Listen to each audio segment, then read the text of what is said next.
Hi, Beach Church! It's finally Friday again. I hope you had a blessed week. Thank you for joining me. So today's reading is Psalms 86 through 90.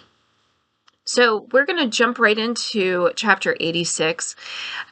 This is a prayer for help, and maybe more so for guidance. This is a personal prayer of David. He humbles himself and he pleads to God for mercy and protection and real instruction.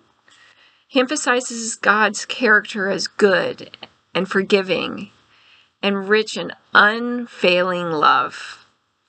Despite his distress, we see that David expresses unwavering trust in God, asking for a sign of his goodness and guidance to walk him in his truth.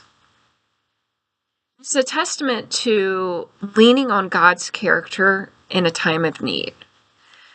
So have you ever done that? Like, have you ever felt hopeless and you felt like you're all alone? And you turn to God and you just feel his love and his compassion and his grace? It's a wonderful feeling. So we go into Psalms 87.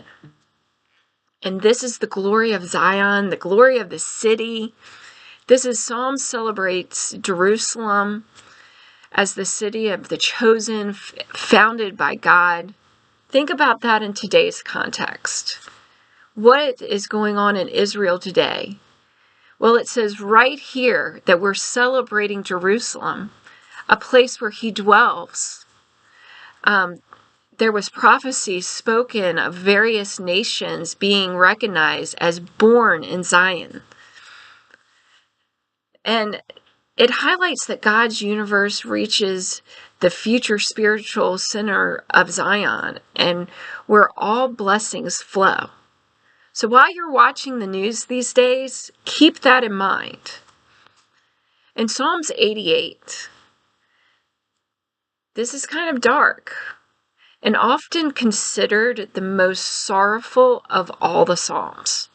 Psalms 88 is a desperate cry from one who feels utterly overwhelmed. Well, I can tell you what, I've felt overwhelmed this week. But this overwhelming feeling is by suffering and abandoned by God. The psalmist describes being afflicted from youth on the brink of death and alienated from friends. We can all resonate with that. We can all relate to that. Unlike most of Psalms, it ends without a clear shift to hope or praise. We're kind of just left there, leaving us with profound darkness of unanswered suffering. It vividly portrays the raw agony of human despair, even when directed towards God. So when you're reading Psalms 88, know that it's pretty hard to read. It's a dark chapter. In 89, God's covenant and human suffering. This psalm begins with the praise for God's steadfast love. Do you every day praise God for his steadfast love? Because I know I have to. Because his love is faithful. And here they're particularly celebrating his covenant with David, promising an eternal dynasty. Again, we can equate that to what's happening today in 2025. It recounts God's power in creation and his unwavering promises. However, the psalm then takes a dramatic turn. Here we go, Desperate Housewives. And we see this deep questioning why God seems to have rejected his covenant and allowed David's descendants to suffer defeat and be humiliated. It grapples with the tension between God's eternal faithfulness and the reality of the present suffering and the broken promises from a human's perspective.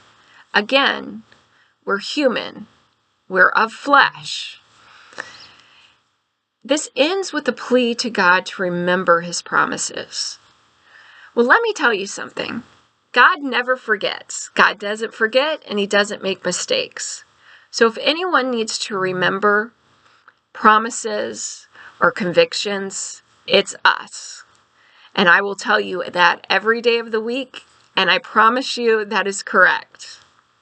So the last chapter that we read was Psalms 90.